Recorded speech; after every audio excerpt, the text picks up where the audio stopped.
अभी current time में तुम्हें कोई लुकिज्म की प्री जनरेशन के बारे में पूछे तो तुम चौड़ी छाती करके आराम से ये बता सकते हो कि उस टाइम पे गैप्योंग किम छिछोरे थे और तब उनकी फीस्ट गैंग का रोला चलता था। फिर यामाजाकीस को अपना एम्पायर बड़ा करना था, जिसकी वजह से आगे और भी बहुत सारी बसड़ हुई। और फिर थोड़ा बहुत टाइम बीत जाने के बाद हमारे दोनों दिग्गज महानायकों को किसी अपने खास ने ही टपका दिया। अब इसके अलावा प्री जनरेशन में और भी तगड़े बंदे हैं जिनके लाइफ लफड़े और बंदियों के बारे में हम जानते हैं, बट जिनमो जिन इकलौता ऐसा कैरेक्टर है जिसके बारे में हम इतना ही जानते हैं कि उसकी खास लाइफ के बारे में हम कुछ भी नहीं जानते कि कब वो बंदा गैप्योंग किम का राइवल बना, कब उनके सामने आया, कब राइवलरी हुई और उसके बाद उसके साथ क्या हुआ कि अचानक से ही वो निकल लिया। मतलब इस कमाल के कैरेक्टर की खास लाइफ के बारे में और भी मिस्ट्रीज है जिसके बारे में आज हम बात करने वाले हैं। सो अगर अभी भी आपको नहीं पता कि मैं किसके बारे में बात कर रहा हूँ तो मैं बेसिकली बात कर रहा हूँ विंजिन के बापू जीताजी के बारे में। जिनमो जिन लुकिज्म की एक ऐसी पहेली जिसका इंटरेक्शन तो काफी तगड़े लोगों से हुआ है पर हम नहीं जानते कैसे। ये बंदा प्री जनरेशन के टाइम पे काफी ज्यादा मस्क्यूलर और स्ट्रॉन्ग था, घने बालों वाला और ज्यादातर टाइम भाई जंगल में मंगली करते थे। एंड विंजिन की आंखों में जो वो पॉलीकोरिया है ना, वो इसी की विरासत के तौर पर उसे मिला है। अब सच कहूँ तो वो एज सच कोई ऐसा डिजीज नहीं है, लेकिन लोग उसे एक डिजीज की तरह ट्रीट करते हैं क्योंकि उनके पास और कोई काम धंधा है ही नहीं। अब लुकिज्म के अंदर हमें जितनी शियोंजी की स्टोरी दिखाई गई है उसके अंदर के एक हिस्से में हमें जिनमो जिन के बारे में बताया भी गया था कि वो गैप्योंग किम के राइवल थे,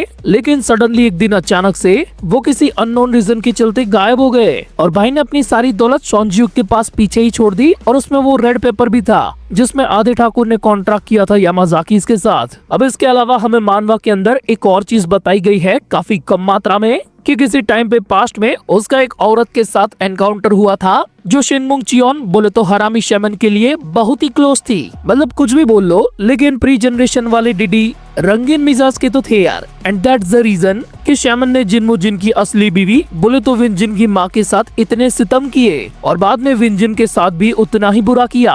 अब जिनमो जिन की पावर्स के बारे में हमें अभी तक मानवा में एग्जैक्ट डिटेल्स नहीं बताई गई, बस ऊपर ऊपर से इतना बता दिया गया है कि ये बंदा गैप्योंग किम का राइवल था प्लस सिसिलियम लेजेंड था। और ये लेजेंड इसीलिए था क्योंकि इसने सिसिलियम के अंदर अपना खुद का ही एक स्टाइल डेवलप कर लिया था, द जिनमो जिन सिसिलियम, जिसमें वो सीधा अपोनेंट की हड्डियां पकड़ के तोड़ता था और फिर वहीं से उनको उठाकर पटक देता था।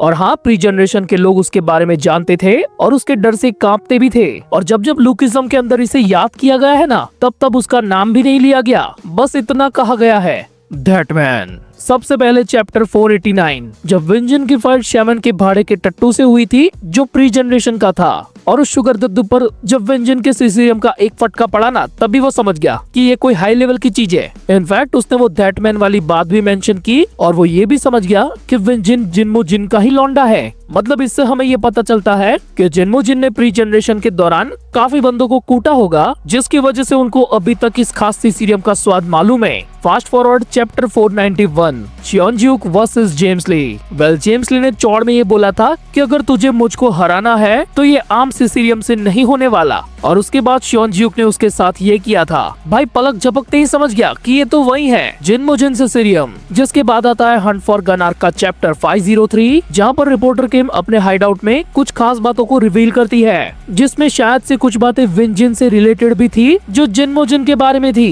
कि चार्ल्स चोई ने सिर्फ किसी एक बंदे को नहीं टपकाया, और तभी हमें जिनमो जिन की शक्ल भी दिखाई जाती है। फिर अगेन फास्ट फॉरवर्ड आता है बुसान आर्क का चैप्टर 548 जिसमें विंजिन ने कीटे किम पर यही सिसिलियम यूज किया था और वो भी उसे पहचान गया था कि ये वही है, Is that man Sicilium, the जिनमो जिन सिसिलियम। लेकिन साथ ही उसने विंजिन को पेलते हुए ये भी कहा था कि तू उस सिसिलियम के आसपास भी नहीं है क्योंकि इसमें सिर्फ ब्रूट स्ट्रेंथ नहीं बल्कि और भी काबिलियत चाहिए। तो इससे हमें ये पता चलता है कि अभी भी ऐसे बहुत सारे तगड़े लोग मौजूद हैं जिनको जिनमो जिन के सिसिलियम के बारे में पता है। अब मान लिया कि प्री जनरेशन के बंदे इस बारे में जानते हैं और छोटा शियोंज्यूक भी जानता था, और चलो एक बार को ये भी मान लेते हैं कि विंजिन भी अपने फादर के बारे में जानता है, लेकिन फर्स्ट जनरेशन का ये पावर कपल आखिर इनको कैसे पता जिनमो जिन के सिसिलियम के बारे में, वो भी इतना परफेक्ट एग्जैक्ट कि ऐसा नहीं ऐसा होना चाहिए। सो अभी कुछ देर पहले जिन बातों को मैंने कहा था अगर उन सारे इंसिडेंट को किसी तरीके से कनेक्ट करे तो थियरी ये निकलती है कि सही में जिनमो जिन की डेथ हो चुकी है और उसके पीछे भी चार्ल्स चोई का ही हाथ है।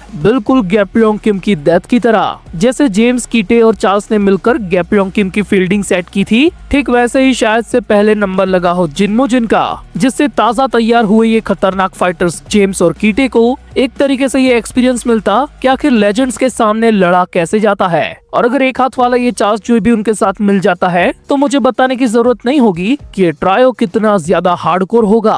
अब मेरी ये थियरी सेंस इसीलिए बनाती है क्योंकि चार्ल्स चोई ने यामाजाकी के साथ जो कॉन्ट्रैक्ट साइन किया था ना, एग्जैक्ट वही रेड पेपर तो जिन्मो जिन के पास था।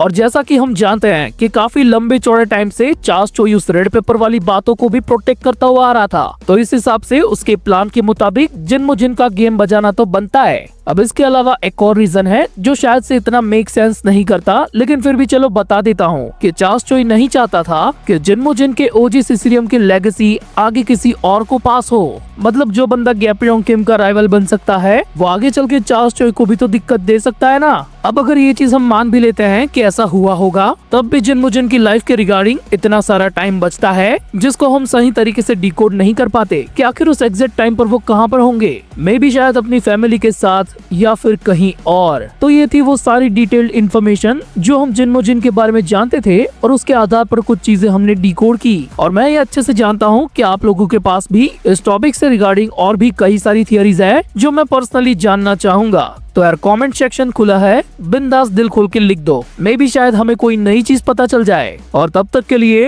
हमारे सजना को पसंद मिशनरी, तो बोलो हमारे सजना को पसंद मिशनरी। अरे भैया हमारे सजना को पसंद मिशनरी।